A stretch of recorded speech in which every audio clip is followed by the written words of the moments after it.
Target with PS Parihar channel में आपका स्वागत है। आइए शुरू करते हैं और देख लेते हैं कि आज के इस वीडियो में विद्यार्थी जीवन से संबंधित कौन कौन सी सूचनाएं हैं। तो वीडियो को जल्दी से लाइक कर दें, शेयर कर दें और जिन छात्रों ने चैनल को अभी भी सब्सक्राइब न किया हो तो जल्दी से सब्सक्राइब कर लें ताकि आप लोगों को इसी प्रकार की ऑथेंटिक अपडेट से सबसे पहले मिलती रहे। चलिए शुरू करते हैं। बात कर लेते हैं सबसे पहले यूपीपी पेपर लीक और आरओ पेपर लीक दोनों में मास्टरमाइंड राजीव नयन मिश्रा की जमानत। ये आज ही के समाचार पत्र जिसके माध्यम से ये जानकारी दी गई थी कि आरओ पेपर लीक मामले में सरगना राजीव समेत 23 पर गैंगस्टर। पुलिस ने कल ही इन लोगों पर गैंगस्टर की कार्रवाई की थी और लगता है कि पुलिस को इसका अंदेशा हो गया था कि राजीव नयन की सुनवाई आज कोर्ट में और हो सकता है कि इसमें बेल हो जाए। ये आज ही की न्यूज है जिसे आप लोग यहाँ पर देख सकते हैं। मास्टरमाइंड राजीव नयन मिश्रा को जमानत मिली, जेल में बंद मास्टरमाइंड राजीव नयन मिश्रा को जमानत। इलाहाबाद हाईकोर्ट ने राजीव नयन मिश्रा को जमानत दी। सिपाही भर्ती पेपर लीक का भी मास्टरमाइंड है राजीव। तो सिपाही भर्ती मामले में तो पहले ही जमानत मिल चुकी और सिपाही भर्ती मामले में और आरओ पेपर लीक मामले में अलग अलग जिलों में कई एफआईआर हुई थी और जिनमें से ज़्यादातर जगह से इसे जमानत मिल गई थी और आरओ का केवल मामला बचा था और उसमें भी आज जमानत मिल गई है। लिखा है आरओ पेपर लीक के मास्टरमाइंड राजीव नयन की जमानत याचिका इलाहाबाद हाईकोर्ट से मंजूर हो गई। उसके खिलाफ सिविल लाइंस थाने में मुकदमा दर्ज कराया गया था। एक दिन पहले कौसाम्बी पुलिस ने उसके खिलाफ गैंगस्टर की कार्रवाई भी कर दी है। तो जमानत तो जरूर मिल गई है लेकिन वो जेल से नहीं आ सकेगा, गैंगस्टर की वजह से जेल से नहीं आ सकेगा।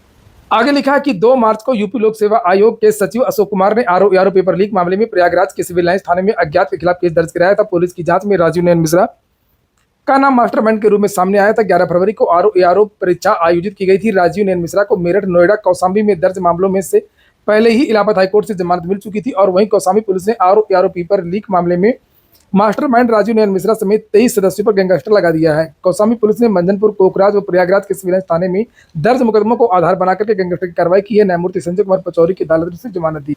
आपको बता दूं कि इसके पहले भी राजीव नयन मिश्रा की अभी हाल ही में जमानत हुई थी। मध्य प्रदेश में एक भर्ती आई थी स्टाफ नर्स की संविदा और उस मामले में भी राजीव नयन मिश्रा का नाम और बताते हैं कि वहां पर भी शायद 1 महीने में ही जमानत हो गई थी। यहाँ पर देख सकते हैं टेनकपुर में संविदा नर्स भर्ती परीक्षा का पेपर लीक राजीव नयन मिश्रा गिरफ्तार कर लिया गया। बाद में जमानत पर छूट गया और इसके बाद पुलिस भर्ती आरओ परीक्षा के पेपर लीक कांड में राजीव नयन मिश्रा का नाम आया। एसटीएफ की पूछताछ में साफ हुआ कि सरगना राजीव। देखिए कोर्ट चलती है सबूतों से और आपको पता होगा कि बीच में मीडिया के हवाले से जानकारी दी गई थी कि राजीव नयन का मोबाइल नहीं मिला और बहुत सारी चीजें हैं। हालांकि बहुत सारे लोग हैं जिन्होंने नाम बताए और अन्य साक्ष्य दिए और शायद यही कारण है कि अब जो राज्य है और केंद्र सरकार है वो अब इसके खिलाफ कड़ा कानून ला रही है। चाहे वो उत्तर प्रदेश की सरकार हो, चाहे वो केंद्र सरकार हो और चाहे वो आज बिहार सरकार। बिहार सरकार ने भी आज नकल विरोधी कानून पास कर दिया। तो अब हम उसे देख, पहले यही होता था कि कोई भी केस हो, परीक्षा अधिनियम 420, 419 2-3 धाराएं लगती थी और इस पर तुरंत जमानत हो जाती है। ज़्यादातर जिनमें 7 साल से कम की सजा होती है उनमें तुरंत जमानत हो जाती है और इसीलिए अब आवश्यकता महसूस किया राज्यों ने, कई राज्यों ने, चाहे वो हरियाणा हो, चाहे वो राजस्थान हो और चाहे वो उत्तर प्रदेश हो, बहुत सारे राज्यों ने अब पेपर लीक के खिलाफ कड़ा कानून बनाया है और अब उम्मीद है कि अब कोई इस नए कानून में फंसेगा तो जल्दी वो छूट नहीं पाएगा। जमानत तो होगी ही नहीं जल्दी, जिस तरीके से पुराने कानून में हो जाती रही है। तो यहाँ पर देखिए लिखा है कि बिहार में नकल कराने वालों की खैर नहीं, विधानसभा से पास हो गया पेपर लीक कानून। ये आज ही की ब्रेकिंग न्यूज है और बिहार की विधानसभा में कुछ और भी आज नई बातें हुई हैं भर्तियों से संबंधित और विद्यार्थियों से संबंधित, वो भी मैं जानकारी आपको इसी वीडियो में दूंगा। लिखा बिहार की नीतीश सरकार प्रतियोगी परीक्षाओं में पेपर लीक रोकने के लिए सख्त कानून बना दिया है।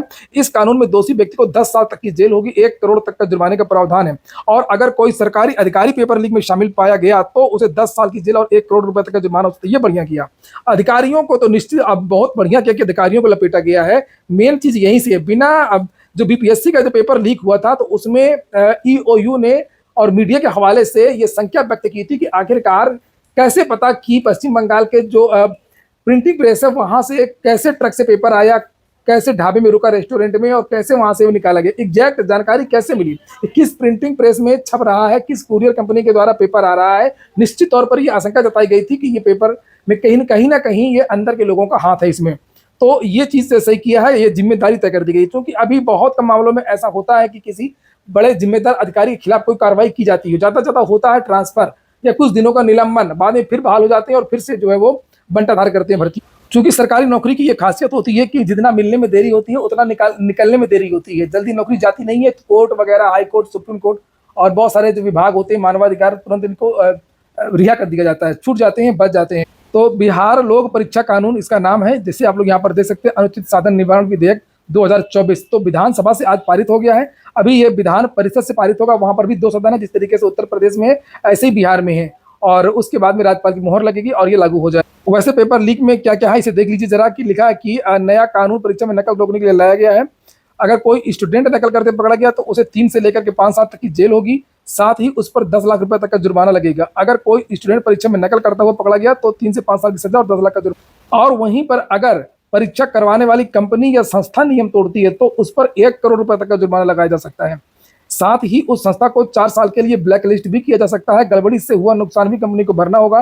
परीक्षा में गड़बड़ी की वजह से जो भी नुकसान होगा उसकी भरपाई भी उस संस्था को ही करनी होगी। पेपर लीक की जांच अब डीएसपी रैंक के अधिकारी करें। तो आज वैसे बिहार में जो प्रमुख विधेयक पारित किए गए, एक तो बिहार नगर पालिका संशोधन और दूसरा है बिहार राज्य विश्वविद्यालय सेवा आयोग। तो ये आप लोगों के लिए जरूरी है जानना, राज्य विश्वविद्यालय सेवा आयोग क्या। जिस तरीके से उत्तर प्रदेश में शिक्षा सेवा चयन आयोग की स्थापना हो रही है, उसी तरीके से अब बिहार में जो उच्चतर की भर्तियां शिक्षकों की, असिस्टेंट प्रोफेसर इत्यादि की, वो भर्तियां अब राज्य विश्वविद्यालय सेवा आयोग से होंगी। अभी तक बीपीएससी से होती थी।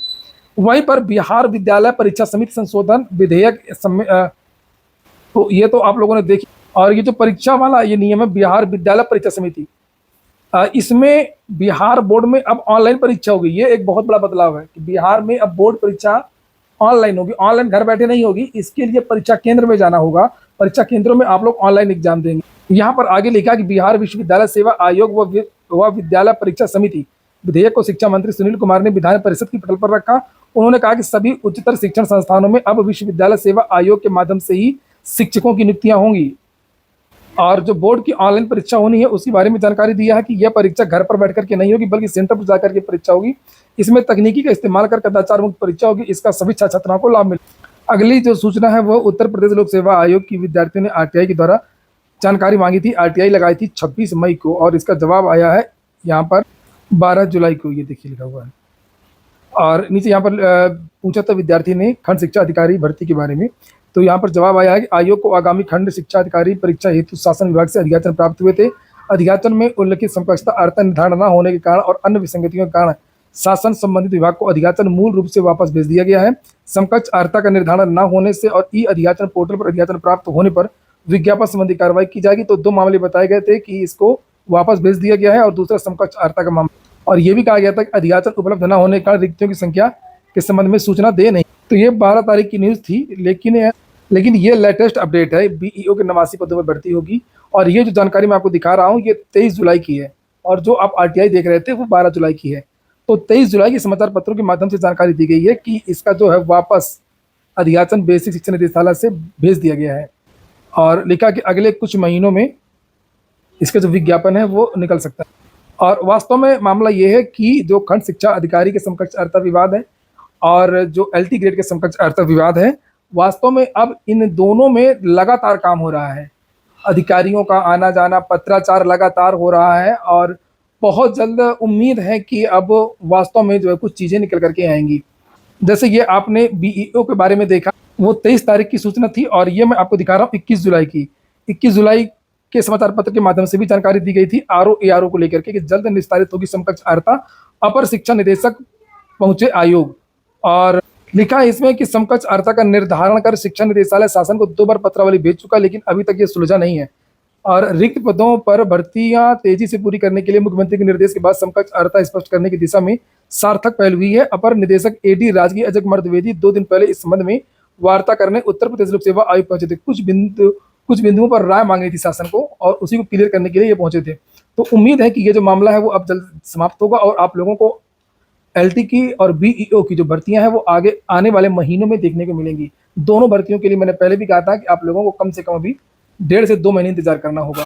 आज के वीडियो में इतना ही। पूरा वीडियो सुनने के लिए बहुत बहुत धन्यवाद। शुभ रात्रि।